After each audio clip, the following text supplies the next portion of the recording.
programa no suele detenerse en temas de crónica roja, ni mucho menos, de estar hablando de crímenes de sangre. Pero el caso Emily es un caso de absoluta relevancia, sobre todo porque es un ejemplo de lo que sucede aquí con el maltrato a la mujer. Y esta sociedad en esa materia está despertando.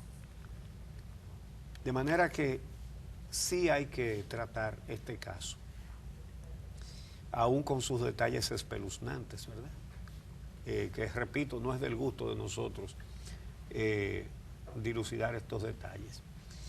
Pero el proceso judicial, que parece que va bien, no esperamos que haya una injusticia en este caso. Sin embargo, es bueno detenerse en las maromas que hacen ciertos defensores, sí, que realmente se aparta del trabajo de un abogado. Marlon Martínez y Marlene Martínez no tienen escapatoria. Incluso, no solamente se puede asegurar que serán condenados, sino que serán condenados a una pena fuerte, seguro. Entonces, ¿qué hacen los abogados? Bueno, en el día de ayer se les puso la piña bastante agria, porque entonces fue el día del Ministerio Público presentar las pruebas.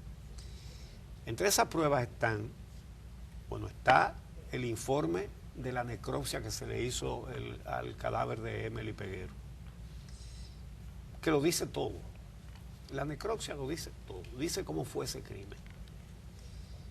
Pero también la maleta en la que trasladaron el cadáver de la víctima. Marlon Martínez reconoció que en esa maleta fue que él la metió. Esa maleta pudo haberla reconocido su madre también, porque fue la que se puso al frente del operativo para cambiar el lugar donde su hijo había tirado el cadáver. Y los condena a una circunstancia agravante que es muy profunda, que es esa entrevista televisiva en la que ambos, madre e hijo, le hacían una exhortación a Emily Peguero de que volviera, que la esperaban con los brazos abiertos, después de que ya habían movido el cadáver, después de que habían tirado el cadáver en dos lugares diferentes. Sí, después de eso salen diciendo, Emily, regresa, que te estaban esperando. A partir de ahí, no puede pretender ninguno de los dos que le crean nada, evidentemente. Entonces, esta maroma leguleya de inventarse un asesino principal, un supuesto médico. Un supuesto médico que es un fantasma, ¿verdad? Realmente no ayuda mucho a los imputados. Yo no creo que eso los va a ayudar, más bien los va a meter más dentro del hoyo. Fíjense los argumentos. Dicen el abogado Ricardo Reina y la abogada Ingrid Hidalgo que, aferrados a la versión de Marlon de que fue un aborto que salió mal, es decir, que la muerte de Emily Peguero fue fruto del azar, ¿verdad? Porque era un simple aborto que le estaban haciendo y entonces ella se murió. Que por casualidad lleva menos pena que un asesinato. Sí, exactamente. Entonces, sí, él confiesa un crimen, que es un crimen, porque hay un homicidio también por el bebé, pero que es menos fuerte que el asesinato de la madre, porque él mató a la madre y al hijo. Entonces, ¿qué pasa? Que él dice que fue, dicen ellos, que fue un médico, que no fue él solo, aparte de que no fue un asesinato, sino un aborto, entonces tampoco fue él solo. Ahí había un médico. Porque así él no es autor, sino cómplice. Exactamente. Pero ¿qué pasa? Que entonces acusan al Ministerio Público de encubrir a ese asesino. Entonces crear un culpable fantasmagórico, creen ellos que es una, yo no sé, como una hazaña será, ¿verdad? Que le va a permitir salvar, o simplemente ellos se van a ganar su honorario como quiera, y aunque le alivien la pena o se la profundicen, que es lo que va a pasar, ellos van a cobrar sus honorarios. A lo mejor también es eso. A lo mejor, no lo sé, ni lo puede saber nadie más que ellos mismos. Entonces, dicen ellos que es al Ministerio Público al que le corresponde identificar a ese supuesto médico que estaba ahí cometiendo ese crimen. Si en la escena de crimen había otra persona, entonces es el imputado el que tiene que decir quién era. Porque a todo esto, ellos dicen que junto con su defendido había otro, que quien lo llevó se tiró en un paracaídas y se metió por una ventana. Si estaba ahí, si fuera verdad, lo llevó entonces ¿quién? Marlin, ¿verdad? Entonces Marlin sabe quién es, si lo buscó. Entonces, el Ministerio Público es el que tiene que decir quién es. No, pregúntele en la audiencia a su defendido, mire, diga qué médico fue que usted buscó que estaba ahí. Ya, ahí terminó el argumento. Entonces, realmente da pena este tipo de actuación. Los abogados dicen, ¿verdad?, que entonces la prueba de que había un médico ahí es que la autopsia señala que hubo una incursión, ¿verdad?, con objetos en la vagina de la muchacha. Entonces ellos dicen que eso prueba que había un médico, porque un niño de 17 años que no ha estudiado medicina, ¿cómo iba a saber dónde estaba la vagina? ¿Verdad? Entonces, ¿pero qué pasa? Que su tesis de que fue un médico experto el que hizo eso, se encuentra con una autopsia que dice lesiones en el muslo izquierdo, lesiones en la rodilla derecha, trauma en el área abdominal, fractura craneal. Es decir, ellos dicen que esto prueba que había un experto ahí, y ese experto hace un aborto rompiéndole el cráneo a la muchacha. El cráneo. El cráneo. O sea, el cráneo. Porque es que estamos... Eso es un homicidio, eso no tiene nada que ver con un procedimiento de ningún tipo, por torpe que se haya hecho el procedimiento. Es un homicidio que por lo sanguinario, por lo horrendo, se autocalifica ese mismo hecho como un asesinato, ¿verdad? Un asesinato horrendo. Evidentemente que la muchacha no quería que le hicieran el aborto.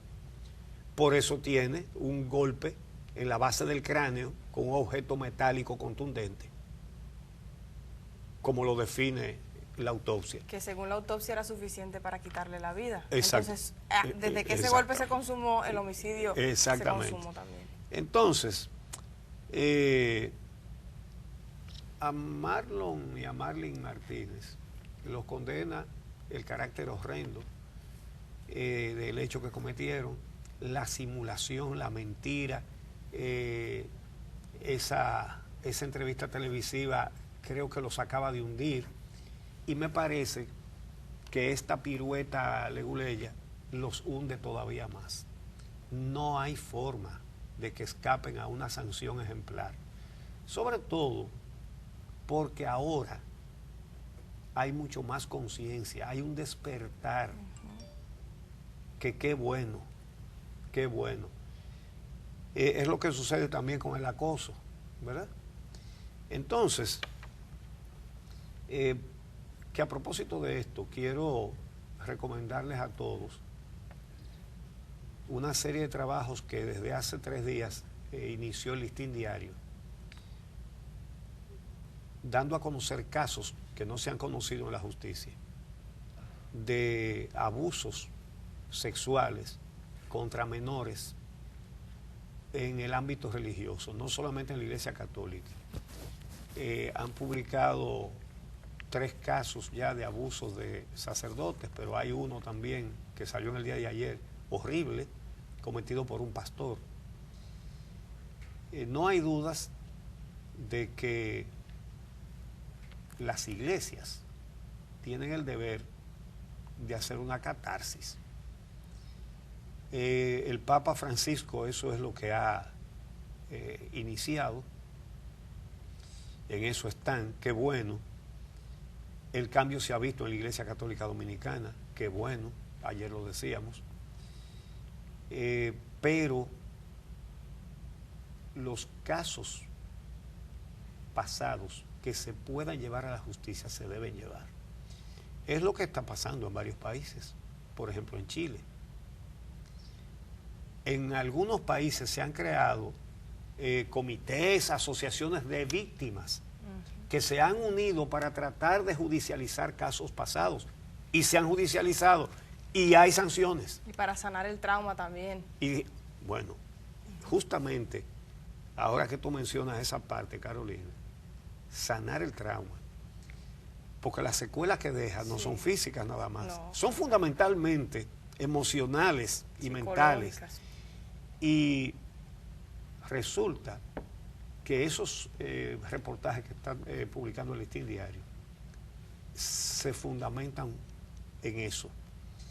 Las preguntas que les hacen a las víctimas, que ahora se están estimulando otras víctimas al ver los reportajes. Por ejemplo, hoy sale uno que es de una profesional que se decidió a hablar porque vio los reportajes y entonces ya dio su testimonio.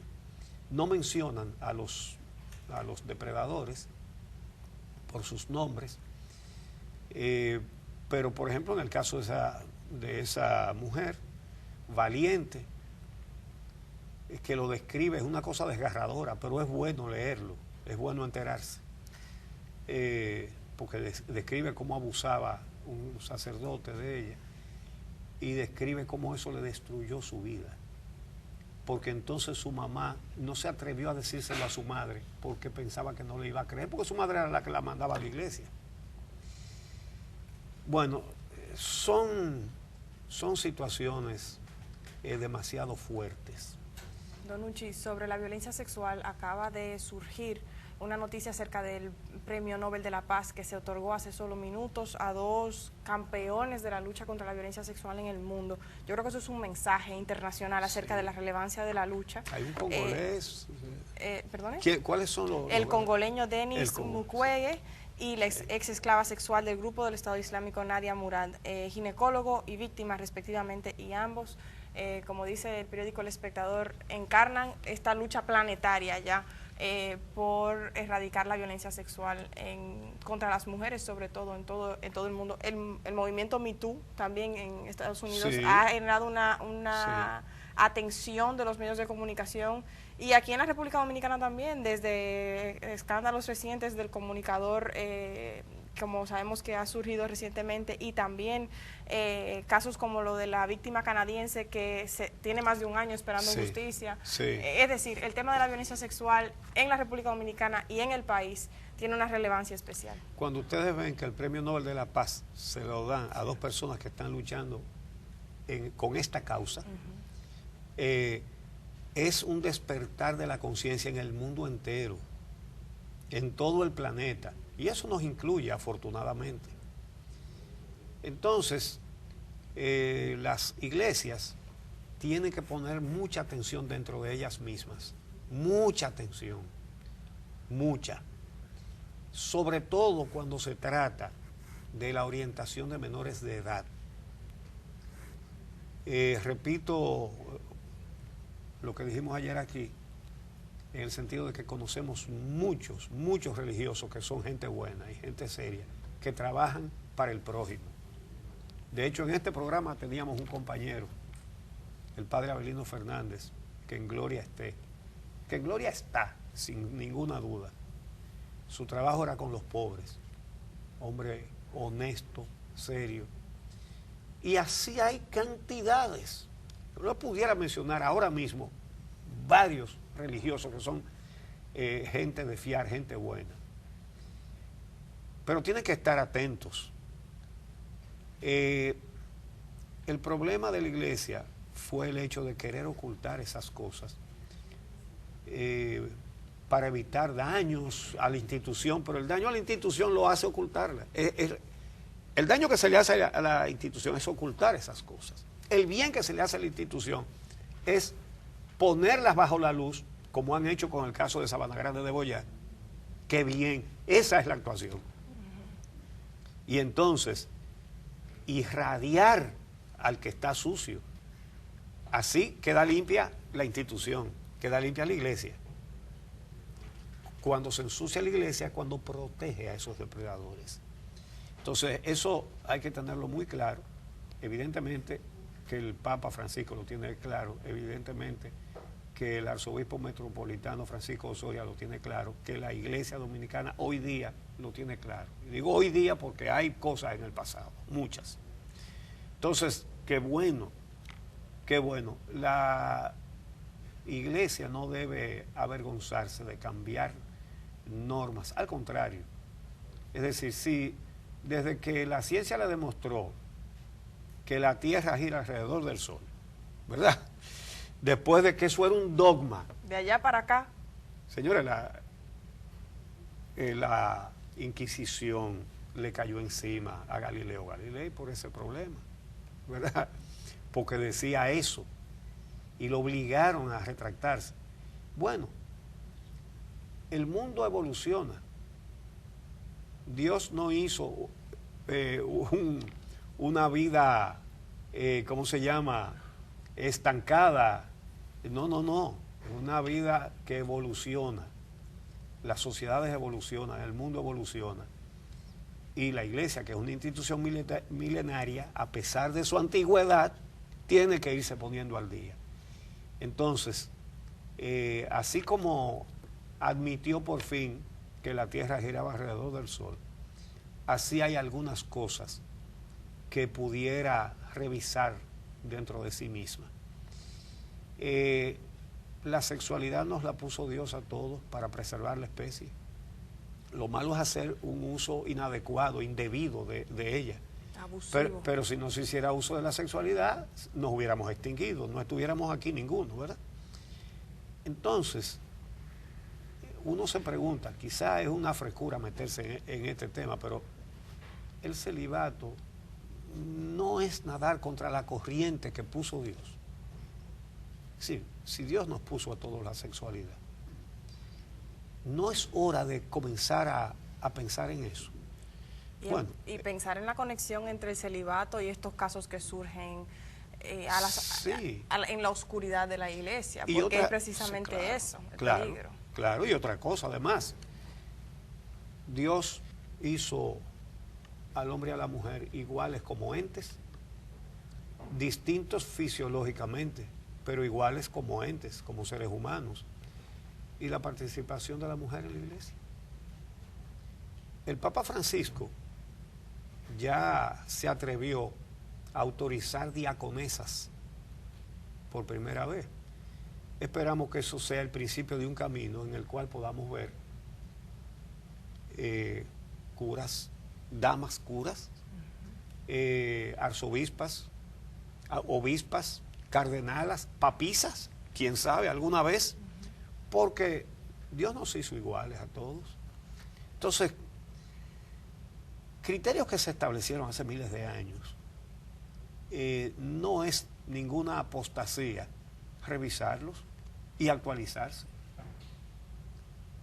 Don Uchi, quizás además del tema de la violencia sexual, conectando con este tema de Emily, que es lo que nos ha llevado a esta reflexión, también hay que hablar de la violencia física, porque al final estamos frente a un caso de un feminicidio y además uno horrendo. Claro. Y el tema del caso Emily puntualmente es recordar que cuando las autoridades del país buscaban el cadáver de Emily Peguero, se encontraban con cadáveres de mujeres por doquier. Incluso encontraron, si no me equivoco, 3 a 4 cadáveres buscando el de Emily, cadáveres que quizás no porque Sí. no hubo un escándalo con ellos, no habían encontrado anteriormente. ¿Cuántos más pudieron haber encontrado de no haber encontrado a Emily? Sí. Es decir, evidenció la epidemia de los feminicidios, tanto así que cuando fuimos a revisar las cifras, entre el 2016 y el 2017 en la República Dominicana los feminicidios aumentaron un 20%, y sin embargo las denuncias bajaron, 3.564 denuncias menos entre 2016 y 2017 para una reducción de 5 a 6% en las denuncias. Y lo peor de eso es que las autoridades han celebrado la baja en las denuncias, aún con un aumento en los feminicidios, como si eso era un éxito de la política. Sí. Cuando realmente lo que implica es que nos matan más y nosotras denunciamos menos. Y quizás por eso mismo no nos salvamos. Al contrario, la denuncia es una herramienta para salvar la vida, ¿no? Entonces también un mensaje en ese sentido, que los feminicidios van en aumento, que cada vez somos más las víctimas y que por lo tanto la denuncia es una herramienta para preservar la vida y hay que denunciar y hay que hablar. Así es.